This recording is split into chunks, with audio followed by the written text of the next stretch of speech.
Welcome. Now come to our final example of finding a higher order derivative.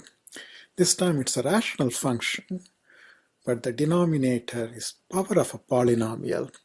In this case, rather than to use the quotient rule and simplify, which we have done before when we're talking about the quotient rule and chain rule in combination, I will show you how we can do this using negative exponents in the product rule.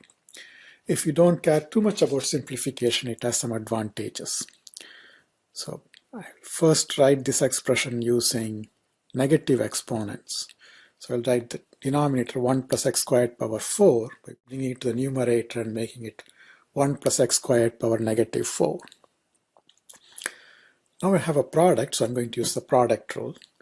First factor is 1 plus x power 8, its derivative is 8x power 7 times the second factor 1 plus x squared power negative 4 plus 1 plus x power 8. To differentiate the second factor 1 plus x squared power negative 4, I have to use the power rule and then the chain rule. First differentiate for the exponent negative 4, so I get negative 4 times what's inside the parenthesis to the power negative 5. Differentiate the inside is 1 plus x squared, the derivative is 2x.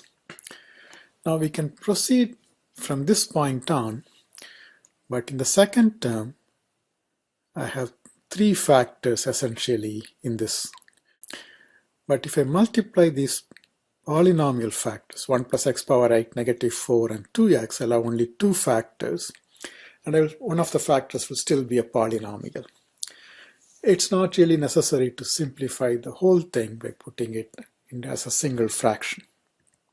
So it's a compromise between simplifying everything, which is a lot of algebra, or leaving it as it is, which makes the differentiation larger.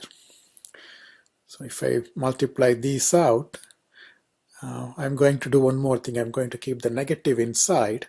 That way I don't have to worry about distributing the negative. I will have that this factor as negative 8 minus 8x power 9.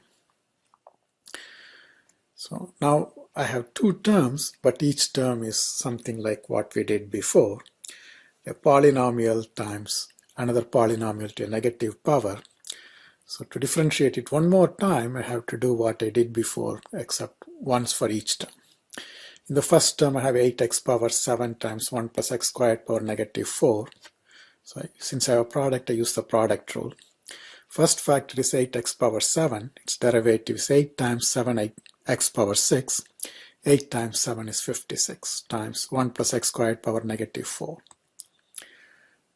Plus the first factor 1 plus x power 7 times derivative of 1 plus x squared power negative 4, which is exactly what we did here.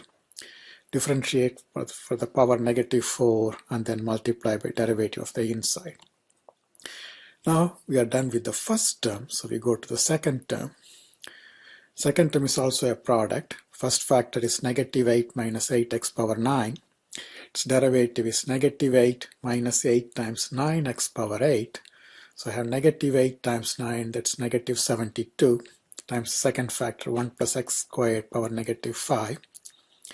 And then plus the first factor, negative 8 minus 8x power 9, times derivative of the second factor, 1 plus x squared power negative 5.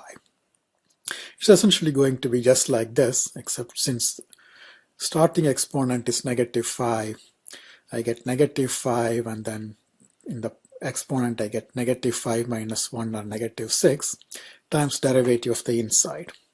Since they didn't ask for a simplified answer, I'm going to leave it in this form. This concludes our look at higher order derivatives.